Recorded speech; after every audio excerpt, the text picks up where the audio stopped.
जय जोहार, नमस्कार। दैनिक छत्तीसगढ़ चैनल देख रहे हैं आप और छत्तीसगढ़ प्रदेश की आज की समस्त प्रमुख बड़ी खबरों को एक एक करके हम आपको विस्तार से बताएंगे। पहली बड़ी खबर से शुरुआत करें। रायपुर में 2 दिन बारिश का अलर्ट जारी हुआ है।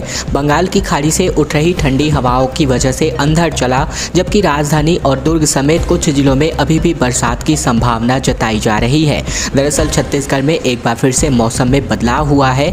इस बार दक्षिण से आ रही ठंडी हवाओं ने यह बदलाव किया है और इसकी वजह से बस्तर, दुर्ग और रायपुर संभाग के कुछ जिलों में बरसात हो सकती है। मौसम वैज्ञानिकों का कहना है कि आने वाले कुछ 24 घंटों के लिए राजधानी रायपुर और आसपास के इलाकों में बरसात की संभावनाएं बन रही है। साथ ही साथ शाम की बात करें बीते दिन की, तो रायपुर और आसपास के जिलों में तेज ठंडी हवाओं का अंधड़ उठा। रात भर ठंडी हवा जारी रही और आसमान में घने बादल भी छाए रहे और इस बीच बस्तर के कुछ स्थानों पर मध्यम से लेकर के हल्के स्तर की बरसात भी हुई। वहीं दुर्ग और रायपुर संभाग के कुछ जिलों में हल्की बरसात भी हो चुकी है, जबकि रायपुर में शनिवार दोपहर की बात करें तो लगभग 9.5 किलोमीटर प्रति घंटे की रफ्तार से पछुआ पवन यानी कि हवाएं भी चल रही थी। इसमें लगभग 38% नमी थी। इसके अलावा बात करें तो एक गर्मी के दिनों में एक सामान्य स्थिति बनती है, समुद्र तल पर उच्च दाब का क्षेत्र बनता है और इसी वजह से यह मौसम में बदलाव देखने को मिल रहा है। छत्तीसगढ़ में मई से लेकर के जून में होने जा रही है 8 प्रवेश परीक्षाएं, जो कि व्यापमं द्वारा होंगी आयोजित। व्यापमं ने संभावित परीक्षा तिथियों की घोषणा कर दी है। 22 मई को पीईटी की शुरुआत से इसकी शुरुआत होने जा रही है। छत्तीसगढ़ के तकनीकी, व्यावसायिक और कृषि शिक्षा के संस्थानों में दाखिले के लिए प्रवेश परीक्षाएं मई से लेकर के जून माह में आयोजित की जाएंगी। व्यावसायिक परीक्षा मंडल यानी कि व्यापमं ने इन परीक्षाओं की संभावित तिथियों की घोषणा कर दी है। इस सत्र में प्रवेश परीक्षाओं की शुरुआत 22 मई को प्री इंजीनियरिंग टेस्ट के साथ हो रही है। व्यापमं की ओर से जारी कार्यक्रम के मुताबिक तकनीकी शिक्षा विभाग की प्री इंजीनियरिंग टेस्ट की परीक्षा 22 मई को संभावित है। इसके लिए जरिए BTech engineering, BTech dairy technology, BTech agricultural engineering, BTech food technology में दाखिला होगा। इसके अलावा डिप्लोमा इन डेयरी टेक्नोलॉजी में भी इसी प्रवेश परीक्षा के जरिए दाखिले होने जा रहे हैं। साथ ही साथ 29 मई की बात करें तो यहाँ पर भी 2 प्रवेश परीक्षाएं होंगी, जिसमें पीपीटी भी शामिल है और प्री एमसीए परीक्षा उसी दिन होगी। पीएटी और पीवीपीटी की बात करें तो ये 5 जून को प्रस्तावित है, जबकि प्री बीएड और डीएलएड के लिए प्रवेश परीक्षा लगभग 12 जून को निर्धारित की गई है। 21,000 प्रधानमंत्री आवास मंजूर और पहले बुक करने वालों को मिलेगी प्राथमिकता। मुख्य सचिव अमिताभ जैन की अध्यक्षता में बीते दिन मंत्रालय में प्रधानमंत्री आवास योजना सबके लिए आवास मिशन शहरी की राज्य स्तरीय स्वीकृति और निगरानी समिति की बैठक हुई है। हमारे कई दर्शक इस बारे में लगातार हमसे सवाल करते रहे हैं, लेकिन कोई अपडेट नहीं मिल पाने की वजह से हम आपको अपडेट नहीं कर पाए और अब जाकर के इसमें अपडेट आया है और इसमें राज्य में प्रधानमंत्री आवास योजना सबके लिए आवास मिशन शहरी के अंतर्गत 126 नगरीय निकायों में 21,340 आवासों के निर्माण का अनुमोदन किया गया है। उन्होंने योजना के तहत आवासों के आवंटन के लिए प्राथमिकता का आधार निर्धारित करने के निर्देश भी जारी किए हैं। उन्होंने बैठक में स्पष्ट रूप से कहा है कि जिन हितग्राहियों ने पहले आवास बुक कराए हैं उन्हें प्राथमिकता के आधार पर आवास आवंटित कर दिया जाए और ऐसे में बैठक में इसकी जानकारी भी दी गई है कि राज्य के 126 शहरी क्षेत्रों में सबके लिए आवास मिशन शहरी के योजना अंतर्गत 21,340 आवासों का निर्माण 644 करोड़ रुपए की लागत से कराया गया है और ऐसे में बात करें तो योजना में 320 करोड़ केंद्रांश, जबकि 176 करोड़ 2 लाख रुपए 4,000 रुपए राज्यांश की राशि होगी और हितग्राहियों का अंशदान 168 करोड़ 5 लाख रुपए होने जा रहा है। बैठक में प्रधानमंत्री आवास योजना शहरी के अंतर्गत रियायती दर पर किराए के मकान, हितग्राही द्वारा स्वयं आवास का निर्माण, भागीदारी में किफायती आवास निर्माण सहित अन्य विषयों पर चर्चा की गई। 126 निकायों का यहाँ पर होने जा रहा है और साथ ही साथ बात करें तो यहाँ पर लाभ राज्य स्तरीय स्वीकृति और निगरानी समिति की बैठक में अन्य विषयों पर भी निर्णय हुई है। विश्वविद्यालय की परीक्षाओं को लेकर के प्राचार्यों की एक मीटिंग संपन्न हुई है, जिसमें अब आपको अपडेट कर दे, जो कि कुलपति प्रोफेसर इनके एक यहाँ पर मीटिंग संपन्न हुई है। सभी ने वार्षिक परीक्षा की समय सारणी पर विचार विमर्श हेतु बैठक आयोजित की थी और बैठक में प्राचार्यों से प्राप्त सुझावों के आधार पर परीक्षा की उत्तर पुस्तिकाओं को जमा करने पर आंशिक संशोधन किए जाने की बात कही है। उत्तर पुस्तिकाओं के संग्रहण हेतु निर्धारित तिथि को 1 मई से लेकर के 15 मई तक बढ़ा दी गई है तथा परीक्षा परीक्षार्थियों को उत्तर पुस्तिका वितरण से लेकर के उत्तर पुस्तिका संग्रहण तक के कार्य के संपादन हेतु संलग्न सदस्य छात्रों के आधार पर उनको पारिश्रमिक भी देय होगा। साथ ही साथ प्रायोगिक परीक्षा के संचालन के लिए महाविद्यालय के प्राचार्य को अधिकृत कर दिया गया है, किंतु प्रायोगिक परीक्षा 15 मई तक संपन्न कराकर ऑनलाइन पोर्टल में अपलोड करना अनिवार्य बताया गया है। इसके अलावा प्रायोगिक परीक्षाएं आयोजित कराने हेतु महाविद्यालय को अधिग्रहित कर दिया गया है। साथ ही साथ छात्र अपने प्रवेश पत्र के साथ जिस महाविद्यालय के माध्यम से अपना परीक्षा फॉर्म आवेदन किए हैं उस महाविद्यालय में जाकर उत्तर पुस्तिका प्राप्त कर सकते हैं। भीषण आग लगी हुई थी जिसमें 100 से अधिक मकान जल गए। अचानक भड़की आग तो दूर तक दिखी आग की लपटें, 10 से ज़्यादा सिलेंडर भी ब्लास्ट हुए, जबकि मुख्यमंत्री ने इस पर अपना दुख भी जाहिर किया है।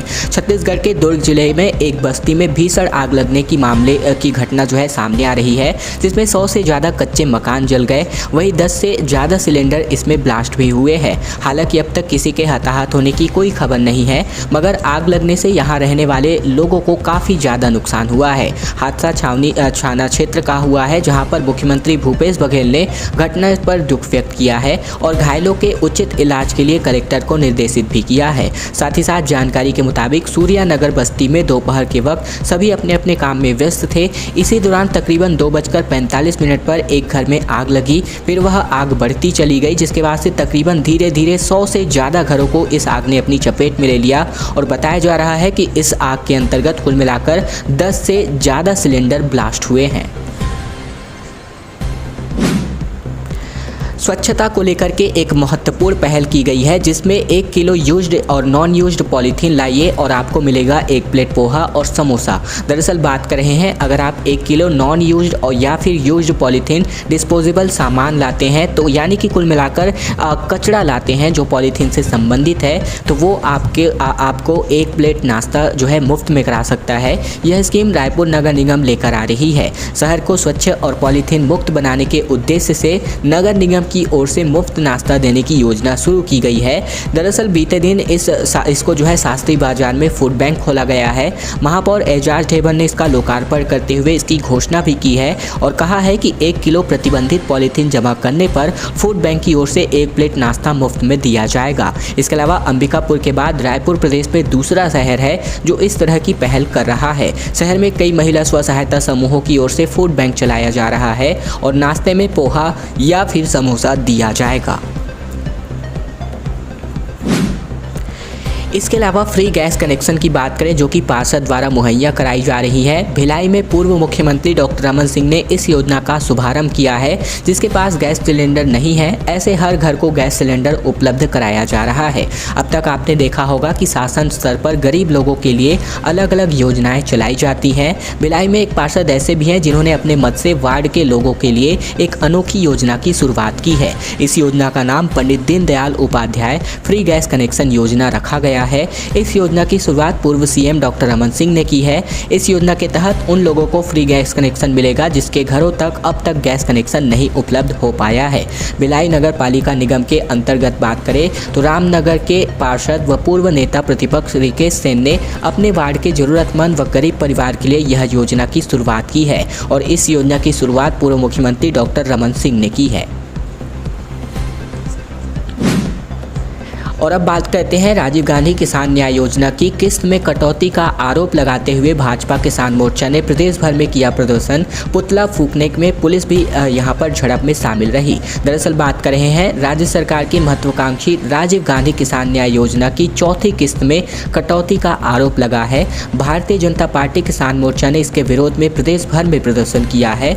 रायपुर में हुए प्रदर्शन के दौरान किसान मोर्चा ने पुतला फूंका और इसके लिए उनकी पुलिस के साथ जीना झपटी भी हुई है। इसके पहले कुछ लाइन में मैंने आपको बताया कि जो पुलिस भी इस प्रदर्शन में शामिल रही वो थोड़ी सी बाय मिस्टेक हो गई थी, तो वो आप गलती पर थोड़ा सा नज़रअंदाज कीजिएगा।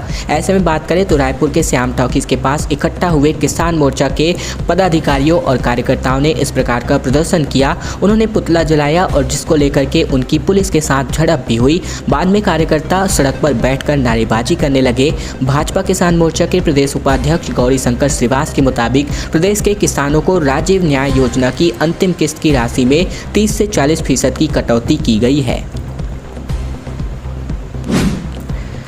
और अब बात कर लेते हैं खैरागढ़ उपचुनाव को लेकर के अपडेट के बारे में। खैरागढ़ में मुख्यमंत्री का रोड शो सामने आया है। जैसा कि आप सभी वीडियो के माध्यम से देख सकते हैं, शहर में मुख्यमंत्री का जोरदार स्वागत हुआ। जनसभाओं में भाजपा को घेरा, जबकि भगवान राम को भी याद किया गया। खैरागढ़ विधानसभा चुनाव का प्रचार अभियान शनिवार को शिखर पर पहुंच गया। प्रचार खत्म होने के 24 घंटे पहले मुख्यमंत्री भूपेश बघेल ने छुई खदान और खैरागढ़ शहर में रोड शो का आयोजन कराया। वही क्षेत्र में हुई जनसभाओं में उन्होंने भाजपा और उनके स्टार प्रचारकों के दावे पर जोरदार हमला किया है। उपचुनाव में अपने 6 दिनों प्रचार अभियान के अंतिम दिन मुख्यमंत्री भूपेश बघेल छुई खदान में रोड शो किए। यहां पर उनके साथ जीप में गृह मंत्री साहू और खाद्य मंत्री अमरजीत भगत भी थे। शाम को मुख्यमंत्री खैरागढ़ पहुंचे और वहां उन्होंने कांग्रेस कार्यकर्ताओं और समर्थकों के साथ रोड पर एक शो का आयोजन भी किया। एक खुली जीप में गृह मंत्री साहू और पार्टी की उम्मीदवार यशोदा वर्मा के साथ मुख्यमंत्री सड़क पर उतरे दिखाई दिए।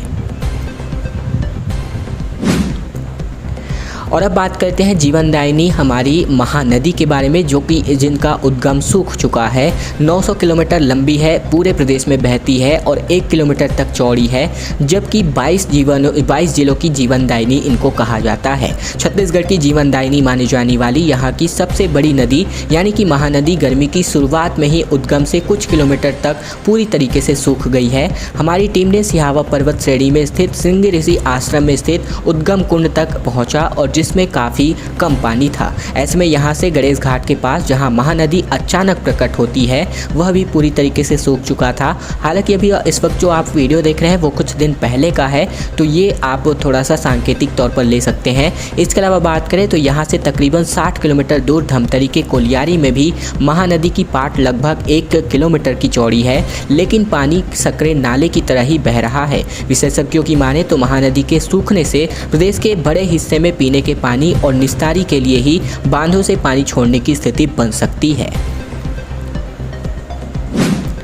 बादंतेश्वरी को चढ़ाई गई 1000 मीटर लंबी चुनरी। जगदलपुर में भक्तों ने निकाली चुनर यात्रा। 2 साल बाद भक्तों में गजब का उत्साह देखने को मिला। श्रद्धा में डूबा था पूरा का पूरा शहर। छत्तीसगढ़ के जगदलपुर में शिवसेना और शहरवासियों ने चैत्र नवरात्र की अष्टमी को माता की चुनर यात्रा निकाली। शहर में स्थित बस्तर की आराध्य देवी मां दंतेश्वरी मंदिर में भक्तों ने तकरीबन 1000 मीटर लंबी चुनर चढ़ाई है। और बात करें तो 2 साल बाद यह पहला मौका था जब इस तरह का भव्य आयोजन पूरे शहर में किया गया। इस आयोजन में तकरीबन 500 से भी ज़्यादा लोग शामिल हुए, जिसमें महिलाओं की संख्या काफ़ी ज़्यादा थी। वहीं शहर का माहौल पूरी तरीके से इस वजह से भक्तिमय था। दोस्तों, आज की खबरों का सिलसिला बस यहीं तक का था।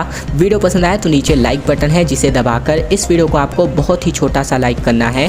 नीचे लाल कलर का सब्सक्राइब बटन दिया है, जिसे दबाकर इस चैनल को आपको सब्सक्राइब करना है, ताकि प्रतिदिन की महत्वपूर्ण खबरें, छत्तीसगढ़ समाचार रोजाना हम आप तक बिना किसी रुकावट पहुँचा सके। तो चैनल को जरूर सब्सक्राइब कीजिएगा।